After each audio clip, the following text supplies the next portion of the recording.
Et une autre victime téléphonée. C'était un petit peu direct quand même, hein. Ça manquait un tout petit peu de finesse, je trouve, mais bon. Ça commence donc quelques temps après la fin de la saison précédente, où apparemment tout le monde est un petit peu passé à autre chose, plus ou moins. Bon, on appuie quand même que Norman est toujours un peu hanté par le fantôme de la prof qui fait une petite apparition en hallucination, c'est cool. De montrer que l'actrice est là juste pour 30 secondes. J'apprécie quand il y en a qui ont le dévouement de faire ça pour une si petite apparition. Mais ouais, quoi, ça commence alors qu'il s'est passé un certain temps. Il y a Norman qui a pris l'habitude de dormir dans la chambre de sa mère avec elle.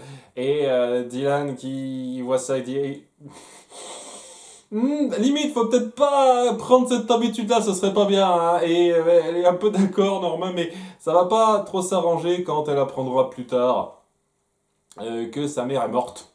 Voilà, on l'appelle, il y a un notaire qui appelle pour lui parler du testament, et elle est en mode, je vais rien avoir à faire avec ça. Elle essaye de prendre de la distance avec ça en disant, au bout du compte, ça fait 20 ans que j'ai pas eu de nouvelles d'elle, elle a jamais été particulièrement là pour moi, donc ça va pas me toucher plus que ça, mais quand même, au bout d'un moment, elle aura ce surplus d'émotion qui viendra, elle sera tristée par ça, parce que tout de même, et j'apprécie le fait que ça prenne le temps, c'est pas juste dès qu'elle l'apprend, ça s'assimile, et j'apprécie le fait que ça prenne ce petit temps-là, même si c'est au cours d'un épisode et que ça aurait pu être plus long, mais bon, j'avoue que là, c'est quand même suffisamment, ça prend suffisamment son temps. Bien, donc, du côté de Norman, il va donc avoir quelques petits problèmes pour retourner au lycée. Et il va pas vouloir, hein, sa mère va insister pour qu'il le fasse, mais c'est là qu'il va avoir l'hallucination de sa prof qui l'a buté, même s'il pense pas exactement qu'il l'a buté, mais que c'est sa mère, enfin, vous voyez le genre, quoi, c'est quand même très traumatisant pour lui. Et de fait, il peut pas. Il se barre, je peux pas être au lycée. Et Norma va finir par se dire, c'est quoi, ok, très bien. Alors, on va faire comme ça, tu vas plus au lycée, je vais te promouvoir gérant de l'hôtel. Je sais pas, tu vas toucher un salaire, ce sera un poste plus officiel, je sais pas exactement, j'imagine que c'est ça. Et tu vas faire tes cours à domicile par toi-même et ça passera très bien. Parce que de mon côté, et c'est un truc qui semble clairement sous-entendre que le côté conseil municipal c'est terminé. J'avoue qu'elle a plus l'appui de ses deux amis et que ben, il est un petit peu mort, Nick, et qui lui avait donné l'appui supplémentaire, donc ça me paraissait un peu logique qu'elle ait plus ce poste-là. Et elle part du principe qu'elle pourrait faire certaines études de droit ou autre, je sais plus exactement, d'elle-même, de façon à pouvoir rebondir lorsque la rocade sera construite, parce qu'apparemment c'est un truc qui va durer sur le temps, ça. C'est normal, puisque c'est un truc qui a bien été appuyé, il me semble, dans les films, donc on joue là-dessus de façon intéressante. Norman qui va sur des cours à domicile et qui va le dire à Emma, et pile à ce moment-là, c'est-à-dire les nouvelles vont ensemble, et elle lui dit, tu sais quoi, j'ai eu des nouvelles de mon médecin, j'ai apparemment un peu trop forcé sur mes poumons et mon état s'est un peu aggravé. Donc mon espérance de vie a un petit peu diminué. C'est pas grave, et Norman il est en mode, tu sais quoi, on pourrait sortir ensemble, tu pourrais arrêter le lycée et suivre des cours à domicile comme moi, et on pourrait passer beaucoup de temps tous les deux et pouvoir enfin concrétiser ce petit quelque chose qu'il y avait entre nous. Voilà, maintenant que j'ai tenté deux, trois filles avant toi, peut-être que toi ça passera bien.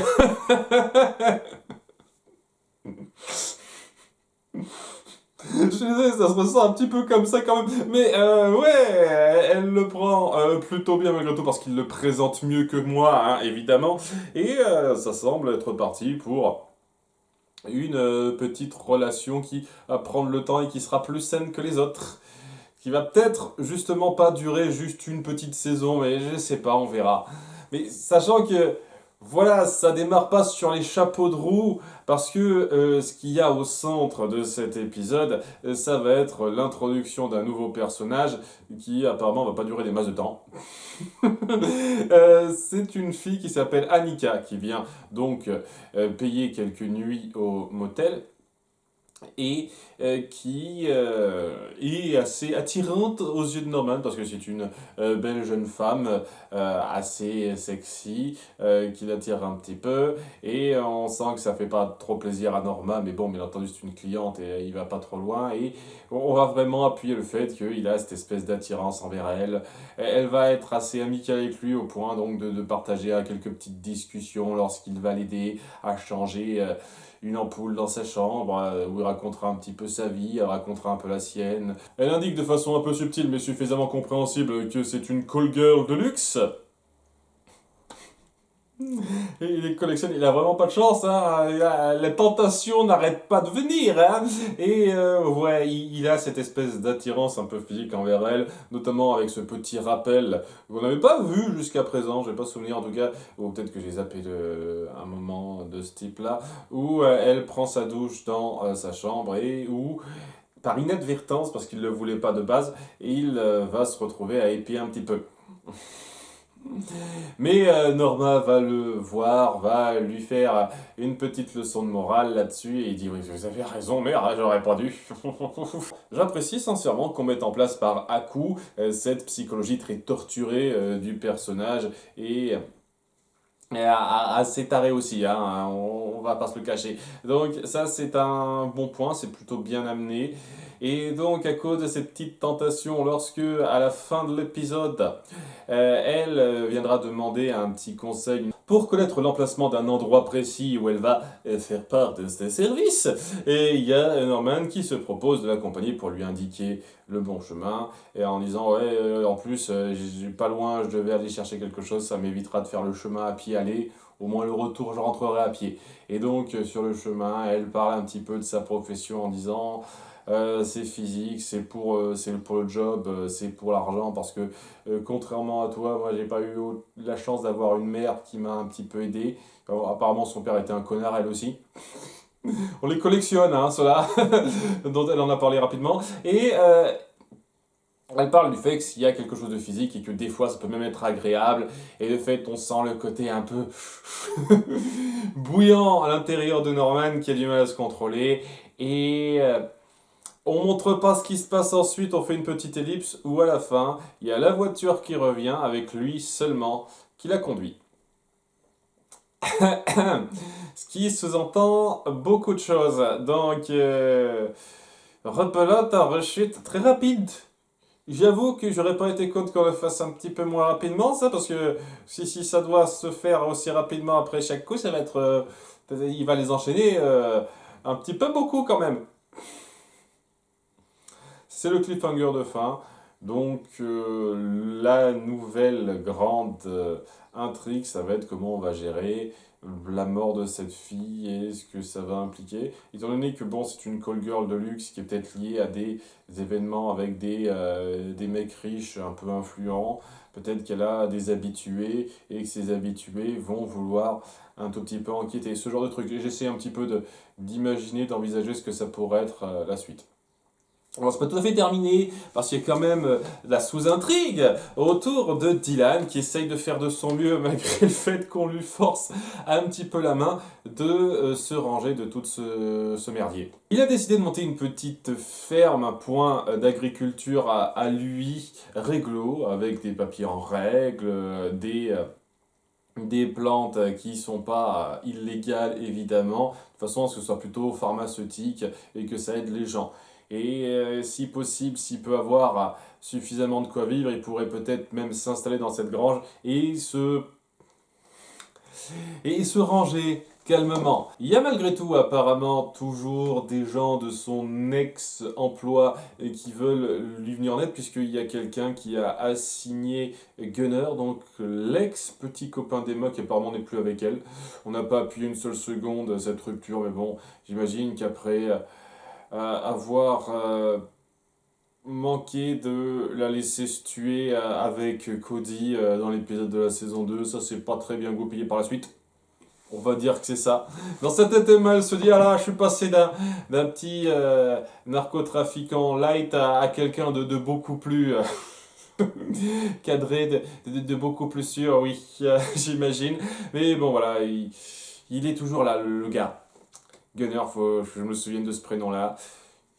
Il va être là, je ne sais pas quel rôle il jouera particulièrement. Le plus important, ce sera d'une part qu'il y a toujours le problème de ce qui reste des trafics de drogue, puisque étant donné que ça a été un peu démantelé maintenant, il y a les autorités qui sont venues, qui ont brûlé les champs de cannabis, énormément de gens ont été arrêtés, en plus des chefs dealers qui ont été tués, ce qui implique de façon assez claire que ça va être un peu délicat de reprendre ce business, même si j'imagine que ça doit continuer, puisque Romero essaye quand même d'atteindre Dylan pour qu'il fasse quelque chose, mais lui non, il veut se ranger. Et à nouveau, un respect total pour le gars après ce qu'il a subi. Mais oui, Romero risque d'avoir quelques petites difficultés puisqu'on est dans l'après-coup d'une descente de cartel de drogue et malheureusement, il y a beaucoup de gens qui bossaient là-dedans qui sont un petit peu pas contents, hein, qui sont un petit peu vénères de la chose, qui lui en veulent, mais bon, il sait bien se défendre aussi. Il y a la scène du bar où il pète la gueule du gars